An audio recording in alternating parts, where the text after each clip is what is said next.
الحمد لله الذي خص العشر الأواخر بالفضائل والإنعام وحث فيها عباده على كثرة الذكر وحسن القيام، وأشهد أن لا إله إلا الله وحده لا شريك له، وأشهد أن سيدنا ونبينا محمدا عبد الله ورسوله أحسن العابدين وسيد العاملين، وعلى آله وصحبه والتابعين لهم إلى يوم الدين. أما بعد، فاتقوا الله عباد الله، فإن التقوى ترفع صاحبها في معية الله. يقول الله جل جلاله: واتقوا الله واعلموا أن الله مع المتقين. ها هي أيام رمضان تمضي مسرعة تطلعنا على اقتراب وضاعها، غير أن الله تعالى بارك لكم في خواتيم رمضان، فالعشر الأواخر دونكم تحمل البشارة للسالكين وتفتح أبواب الرجاء للجادين، فتوبى لمن جد فيها الخطى بالإكثار من الطاعات، والغبطة لمن نافس نفسه بالتقرب إلى الله تعالى بأنواع القربات. أيها المؤمنون، إن العشر الأواخر من رمضان بما تحويه من عظيم الفضائل كالميدان الذي يتسابق فيه الحريصون على الآخرة الراغبون في نيل الأجور العظيمة، فمن أوقد مشعل همته مقتديا بنبيه الكريم فما خاب ولا خسر، بل ربح وغنم. إذ تقول السيدة عائشة رضي الله عنها: كان رسول الله صلى الله عليه وسلم إذا دخل العشر أحيا الليل وأيقظ أهله وجد وشد المئزر، فهنيئا لمن رغب روحه وقلبه فانضم إلى ركب القائمين الساجدين الذاكرين، فامتزجت دموعهم بدعائهم يرجون رحمة ربهم ولا يتساقلون عن مناجاة خالقهم، خلطوا حلاوة يقينهم بحسن طلبهم، سائلين الله قبول أعمالهم واستجابة رجائهم، متذكرين قوله جل جلاله: وقال ربكم ادعوني أستجب لكم. فربنا جل وعلا قريب من عباده، أمرهم بالاستجابة له والإيمان به سبحانه، ووعدهم بالإجابة: وإذا سألك عبادي عني فإني قريب أجيب دعوة الداعي إذا دعاني فليستجيبوا لي وليؤمنوا بي لعلهم يرشدون.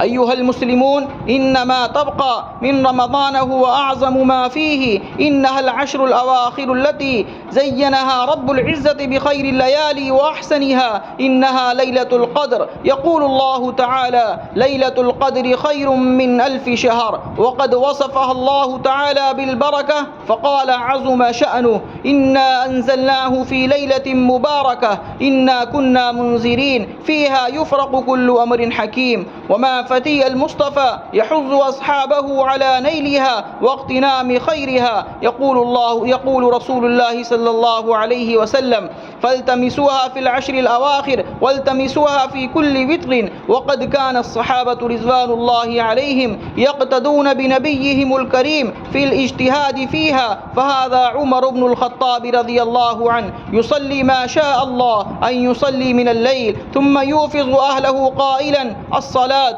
الصلاة، ويذكرهم بقول الله: وأمر أهلك بالصلاة واصطبر عليها لا نسألك رزقا نحن نرزقك والعاقبة للتقوى. فهذه أيها الموفق أوقات غالية لا ينبغي أن تضيع إلا في طاعة، ولا يصلح أن تمر دون قربة نتقرب بها إلى الله. تقول السيدة عائشة رضي الله عنها: كان رسول الله صلى الله عليه وسلم يجتهد في العشر الأواخر ما لا يجتهد في غيره. أقول ما تسمعون واستغفر الله العظيم لي ولكم فاستغفروه يغفر لكم، إنه هو الغفور الرحيم، وادعوه يستجب لكم، إنه هو البر الكريم.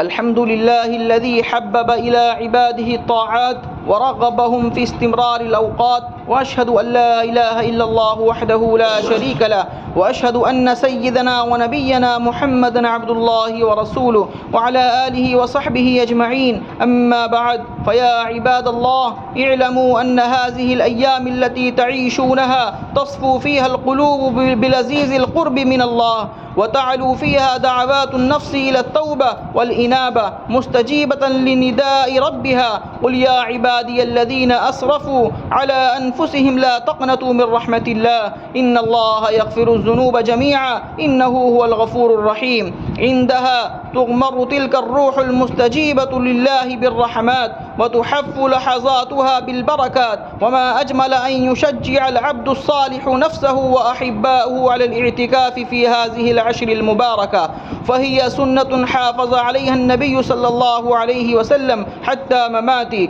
تقول السيدة عائشة رضي الله عنها: كان النبي صلى الله عليه وسلم يعتكف العشر الأواخر من رمضان حتى توفاه الله. ولا غرابة أن يحمل الاعتكاف أسرارا تربوية ودروسا إيمانية عميقة، ففي أرفقته يعيش المعتكف في خلوة مع الله، فيكون ذكر الله صاحبه، والقرآن مؤنسه، والصلاة سعادته وراحته، والدعاء والتضرع نبض قلبه، ثم يتطلع قلبه متفكرا في سبيل النجاة مستغلا كل لحظة من وقته الذي هو أنفس ما يملكه، فلا يصرفه إلا فيما يجلب له مغنما في دنياه وأخرى. وما تقرب إلى عبدي بشيء أحب إلي مما افترضت عليه، وما يزال عبدي يتقرب إلي بالنوافل حتى أحبه. فإذا أحببته كنت سمعه الذي يسمع به، وبصره الذي يبصر به، ويده التي يبطش بها، ورجله التي يمشي بها. وإن سألني لأعطينه، ولئن استعاذني لأعيذنه. فاتقوا الله عباد الله، واستغلوا العشر الأواخر من رمضان، املؤوها ذكرا وتسبيحا وصلاة وقياما مغلفا بالإحسان. هذا وصلوا وسلموا على إمام المرسلين محمد الهادي الأمين، فقد أمركم ربكم بذلك حين قال: إن الله وملائكته يصلون على النبي يا أيها الذين آمنوا صلوا عليه وسلموا تسليما. اللهم صل وسلم على نبينا محمد وعلى آل نبينا محمد كما صليت وسلمت على نبينا إبراهيم وعلى آل نبينا إبراهيم، وبارك على نبينا محمد وعلى آل نبينا محمد كما باركت على نبينا إبراهيم وعلى آل نبينا إبراهيم في العالمين. اللهم اجعل جمعنا هذا جمعا مرحوما، واجعل تفرقنا من بعده تفرقا معصوما، ولا تدع فينا ولا معنا شقيا ولا محروما. اللهم أعز الإسلام واهد المسلمين إلى الحق، واجمع كلمتهم على الخير، واكسر شوكة الظالمين، واكتب السلام والأمن لعبادك أجمعين. اللهم كن عونا لإخواننا في أرض الأقصى المبارك، وكن معهم وثبتهم، واربط على قلوبهم وصبرهم، واخذل عدوك وعدوهم، واجعل الدائرة عليه يا ذا الجلال والإكرام. اللهم أنزل علينا من بركات السماء، وأخرج لنا من خيرات الأرض، وبارك لنا في ثمارنا وزروعنا وكل أرزاقنا يا ذا الجلال والإكرام. ربنا آتنا في الدنيا حسنة وفي الآخرة حسنة وقنا عذاب النار. اللهم اغفر للمؤمنين والمؤمنات والمسلمين والمسلمات الأحياء منهم والأموات، إنك سميع قريب مجيب الدعاء. عباد الله، إن الله يأمر بالعدل والإحسان وإيتاء ذي القربى، وينهى عن الفحشاء والمنكر والبغي، يعظكم لعلكم تذكرون.